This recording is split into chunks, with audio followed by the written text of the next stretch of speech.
Yo,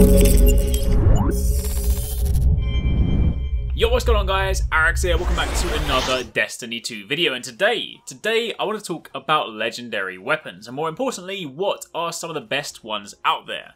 With the raid going live today, I'm sure a lot of you guys are busy getting your power level as high as possible, your gear sorted, and your weapons picked. So with that in mind, I wanted to share my personal top 5 legendary weapons that I've been using so far across all 3 weapon categories, since it might prove useful to some of you guys still undecided on what weapons you should be running with.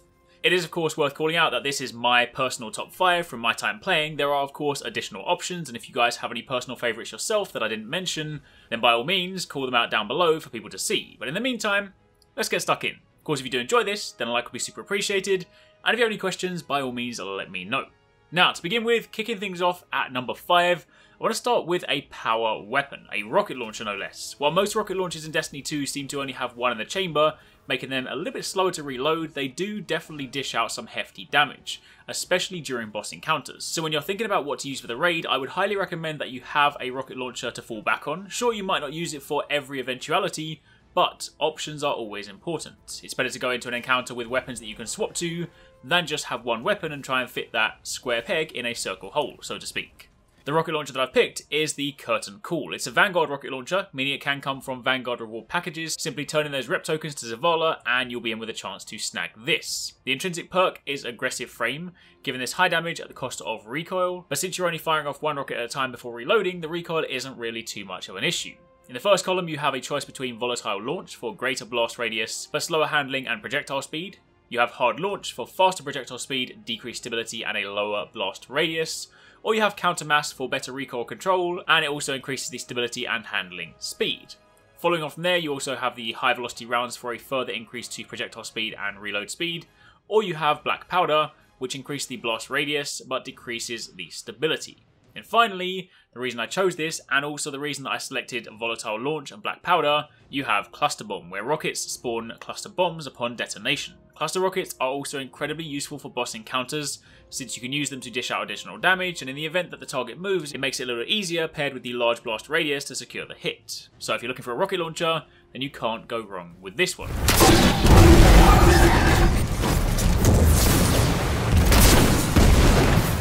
Moving on from there to number 4, we have a Kinetic Scout Rifle, called to Seraph. This is one of the weapons that comes from Devrim in the EDZ rank up packages. It's got really high impact and a decent sized magazine, and the only thing really holding it back is the reload speed, which can be fixed depending on your perk choice. The intrinsic perk for this is Precision Frame, where the weapon's recoil pattern is more predictably vertical, which is nice. You then have a choice of 3 sights, the IS-5 Circle, which is a short zoom, the Model 8 Red, which is a medium zoom, or the Mark 15 lens for a long zoom. In the middle column, you can either go for the extended mag to get the full 18 round mag, or as mentioned earlier, you can get the appended mag, which improves the reload speed quite drastically. However, the mag size then drops down to 17. But on top of that, what makes this such a strong contender is that it has triple tap. Rapidly landing precision hits will return 1 round to the magazine from the reserves, making it an exceptional weapon to use on bosses, given your ability to frequently land consecutive precision shots.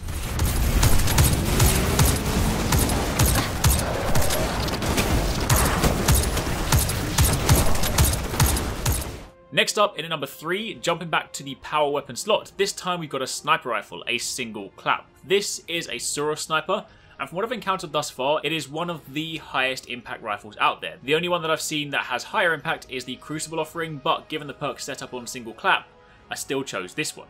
You only have 4 rounds in the magazine, but when this thing hits, it hits like a truck. Pair this with the Titan Auto Reload Barricade or a Hunter Marksman Dodge Reload, and you have some seriously high damage potential if you can land successive shots from this. The intrinsic perk is Adaptive Frame, a well-rounded grip, reliable and sturdy. Then in the primary column you have a choice of 3 sights, the long zoom SSO5, the medium zoom SSO7, and the one that I personally use, the short zoom SSO8. This is really down to personal preference, but I tend to prefer short zoom since it makes it easier to use in close range situations. In addition to that, you can either opt for the Tactical Mag to increase stability, reload speed, and push that magazine size up to 5, or you can go for the Steady Rounds, which increases stability but slightly decreases range. Since I'm a hunter and I can reload quickly, I actually take the Steady Rounds, but again, this is down to you.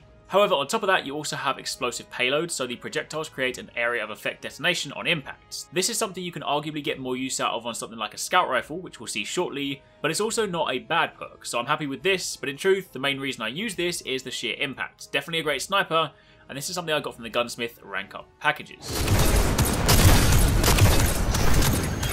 Now, moving on from there to number 2, this time an energy weapon, and also my favourite weapon in the entire game, the MiniTool. I just love this weapon, partly because I love SMGs, but also because it looks like it comes straight out of Ghost in the Shell. The design is just really awesome. But, design aside, we're talking about weapon performance. As an SMG, this has lightweight frame, which offers superb handling, and you move faster with this weapon equipped, so if there are any running segments, swap to this and take advantage of the boost to movement speed. On top of that, it also has fluted barrel, which increases handling speed and stability, alloy magazine, where the gun reloads faster when the magazine is empty, and that's hardly difficult to do given just how fast this thing tears through ammo. And finally, Midas Synergy. This weapon grants speed benefits when Midas Multi-Tool is also equipped. However, since I don't plan to use the Multi-Tool in my raid loadout, I won't get much use out of this perk. That aside, this gun absolutely tears through the enemies. It's an absolute beast for clearing trash mobs, it's also insanely fast to tear down enemy shields, and if you use it in something like the Nightfall when there's the corresponding burn or prism is active and your element is in rotation, it basically disintegrates the enemy. Yes, it has limited range since it is an SMG, so there's a certain degree of commitment to using this. In something like a raid, you might not want to put yourself in harm's way to use this at optimal distance, but if the enemies rush to you, there'll be no trouble. And given that it's a Cabal raid, I fully expect Cabal War Dogs to run at us, so having this to lean on will come in mighty handy. And the best thing about this is that if you haven't got one of these, then you just need to complete the post-campaign blue quest chain on the EDZ. That's the one from Devrim, and once you finish it, he will give you the MiniTool, so this is something that absolutely everybody can get.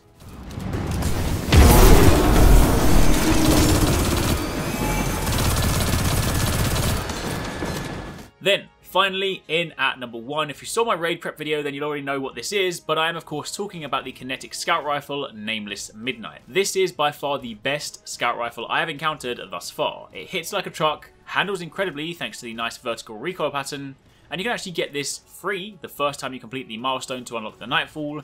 Zavala gives you a choice between this, an AR or a Pulse. However, if you picked a different weapon, this can also come from Vanguard reward packages too, so it's not all lost. This one again has precision frame for that vertical recoil pattern. Your sight choices include the Red Dot 2MOA short zoom, the Red Dot Micro, also a short zoom, or the Rifle Scope SSF, a long zoom. You then have a choice between Flared Magwell for an increase to stability and reload speed, or Steady Rounds for a greater stability increase but a decrease to range. And as for the final perk, you have Explosive Payload, the same perk from the Seraph sniper rifle, but as mentioned on something like a scout rifle, this is actually incredibly useful. If you're dealing with trash mobs and enemies that are grouped up, you can genuinely get some good mileage out of this, so it is a strong choice for a reliable primary going into the raid. This is, without a doubt, one of the best weapons I've encountered so far in Destiny 2. Now, those are my top 5 choices. However, there are a few additional weapons I want to call out while I'm at it as quick honourable mentions. First of which is the Man-O-War Linear Fusion Rifle. This is another weapon that absolutely everyone can get since it comes from the post-campaign blue questline on IO. Fusion rifles and linear fusion rifles are both exceptionally strong in Destiny 2. In fact, I'd go as far as to say they are one of the best power weapon options. The exotic fusion rifle Merciless that I spoke about in my top 5 exotics video has the potential to be one of the best guns in the game, but even on the legendary front, there are some strong contenders. That being said, linear fusion rifles are great given their ability to land critical hits and their use at extended ranges. This can also be infused with both regular fusion rifles and linear fusion rifles, so you also have more options than most weapons out there. So for sure, definitely something I would recommend hanging on to, since it could be great again for boss encounters. In addition to that, the second honourable mention goes to the 7.65 Omolon Energy Scout Rifle. This has lightweight frames, so you get the faster movement speed with this equipped. It has armor-piercing rounds and also has full auto. I've always liked the way that the Omolon weapons look, sound and feel, so if you're looking for an option for your energy slot that gives you a little more range than, say, the recommended MiniTool, this is a strong option. And then finally, the last honourable mention goes to another rocket launcher, the Blue Shift. This one doesn't seem to get too much attention, and while it doesn't have cluster like the Curtain Call, what it does have is an incredibly large blast radius, almost maxed out, making it great for dealing wide blast damage. This one comes from regular engrams, so again, a random drop, but one worth considering if you see it. Now of course, there are so many other great guns out there, and this recommendation was much more PvE focused than PvP, since that's where I spend most of my time. If you are looking for a couple of strong PvP recommendations, then you do of course have the Nightshade Vanguard Pulse Rifle. It was potent in the beta, it is still super solid now, and there's also the Last Perdition and Energy Pulse Rifle, again super solid. Pulse rifles in general are some of the strongest PvP contenders, and there are other nice ones out there too. So perhaps at some point I'll do a top 5 PvP weapons video. But until then, that is a look at some of my top picks and some honourable mentions. If you're wondering what you should be using in your loadout, any of the above will be great options. And of course, if you check out my top 5 exotic weapon video, which I'll link down below, then if you have any of those exotics, you can sub out the legendary offerings for those, especially if you have something like Merciless or Skyburner's Oath. Anyway, that's enough from me. Hopefully you guys enjoyed the video. Thank you very much for watching. Take it easy. Catch you next time. Peace out.